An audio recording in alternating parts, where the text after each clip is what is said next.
Hey everybody, I'm David Stelzl, author of The House in the Cloud. And today what I want to do is cover a quick question which everybody has. What happens when they say no? Okay, so everybody has this question. What happens at the end of the meeting? You've been to the sales meeting, you've given your presentation, you've shown them your stuff, and it goes great. And you're thinking, this is awesome. And then they're not ready. It's like, maybe next quarter, or send us a proposal. And you know when you send a proposal that nothing's going to happen. It's just going to delay everything. They're just going to wait. Now, what's even more frustrating is if you're selling security, because you and I know that they have problems. Every company out there has problems. So there's no way that they don't need something. So the first thing I want you to do is I want you to think through, did you ask the right question? So I have another video out there called the 3 Essential Questions. And those 3 questions are, what are you trying to protect? What are the relevant threats? And how comfortable are you with the ability to detect and respond before it's too late? Now, when you ask those 3 questions, and if I were to ask you, what do you think those questions are for? Even if you watched my other training video, you might be thinking to yourself, it's so I can get an idea of how things are or what's important or whatever it is.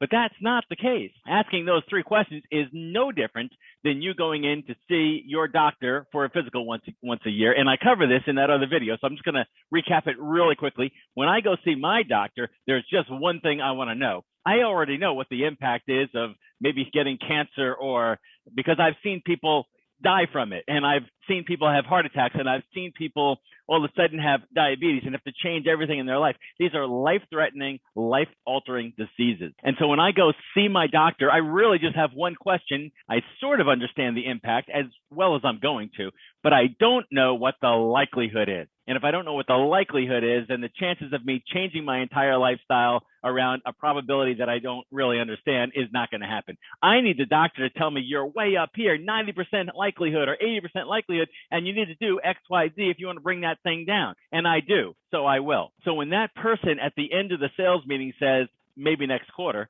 you know that they don't really understand, haven't embraced what the impact is of a great loss, or more likely, they haven't really embraced what the likelihood is. In other words, either you haven't shown them or you haven't gotten them to really think through what it means to have a 90% likelihood of being hit with something like ransomware in the next 12 months. If they were convinced of that, they'd be ready to do something. Now, the other problem is, have you explained this to somebody who is an asset owner, somebody with liability? And if you think the IT person has liability, they don't. What does an IT person really want?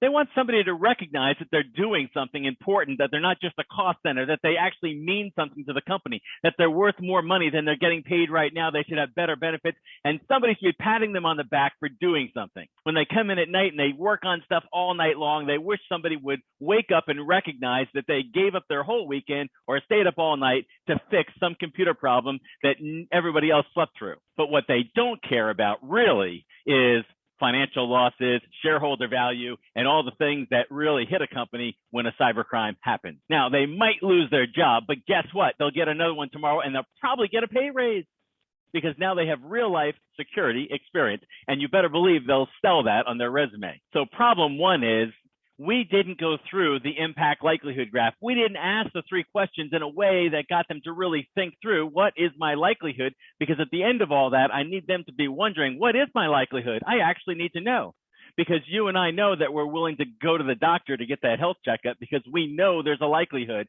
and we want to know what it is. And if an asset owner doesn't understand that, it's our job as a salesperson to get them there. And if you get them there, they're not going to say no. Now, the second thing you might want to be thinking through is, can they possibly really have it covered? When the IT guy sits there and says, we got it covered, do they really have it covered? I mean, do they really have the home workforce and all the BYOD computers and all the social media stuff and all the untrained users and all the inappropriate access rights that are given to end users and all the stupid things that people do when phishing emails come in? Do they really have all that covered? And are you convinced that their end users are going to do something stupid? Because they are. But if you're not passionate about it and you don't really believe it, then they're not going to believe it either. Your job is to get them to believe it. And guess what? If they've already had a security assessment, I bet they don't have an impact likelihood graph. In other words, I bet they don't have a measure of impact with a measure of likelihood. Why? Because most technical people are hesitant to give out data like that. Why? Because they don't really understand how to measure it.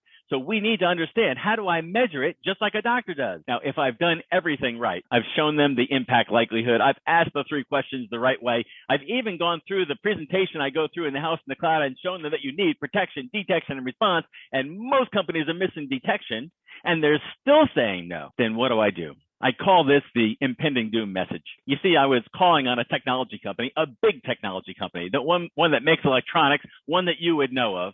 And it was sitting in the room with the IT person and one of the executives. And I went through the whole thing, and I'm sure I did a pretty good job presenting it.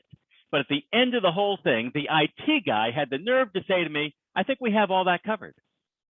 So now what do? Well, I could try to recover. I could try to debate. I could try to do all those things. We weren't that far into the meeting. I think we were like 20 minutes into it. So recognizing that this was fruitless, I went to the impending doom message. And I looked at the executive, not the IT guy, because there's no point in arguing with that person. And I simply said, I got to tell you, I'm impressed if that's the case. And then I rattled off several organizations. I mentioned to him the fact that the FBI has been hacked into, the CIA, the Department of Defense, so many major companies, every company across America has been hacked into, but yet you guys have it covered.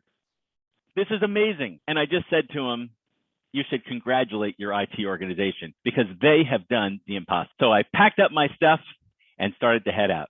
But you know what the executive did? He stopped me on the way out and he said, wait a minute, there's no way that our IT group has all of this covered. And I said, I know, but there's no point in arguing about it. And so at that point, he asked me, can we talk a little bit more about this on the side? And we did.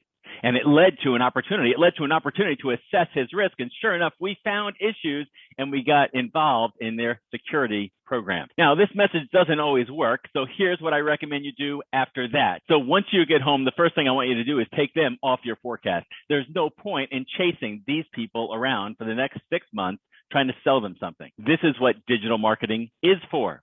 We've got a list of people who are not ready to do something. And our job now is to come up with creative content, and it has to be creative.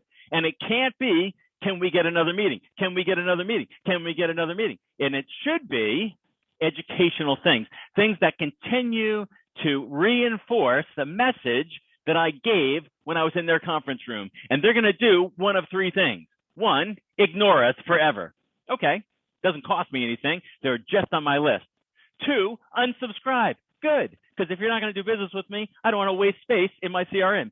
3, one day, wake up. And sure enough, I have had many clients come back to me years later after following me, ready to buy, because suddenly it dawns on them what I'm saying is different than what everybody else out there is saying. So the bottom line is every company out there needs security. Some are doing something about it. Most aren't. 90% of them actually do need something better than what they're currently doing. And chances are you could be that person. So make sure your message is right. Number 2, if they're not ready to hear your message, then get them on your email marketing list and begin to slowly nurture and sell them into another meeting. But that meeting is going to be far enough out that by the time you get to that meeting, they're actually curious. They're actually ready to do something because they know you mean business, that you're not going to take them out to lunch and play golf and do all these things just to carry on a 6-month sales cycle. But instead, you are ready to assess their risk. And when they're ready to do that, you'll be there and you'll do it and you'll find stuff and it will open up the next door. Again, I'm Dave Stelzl, author of The House in the Cloud. This is how you sell security because it is urgent.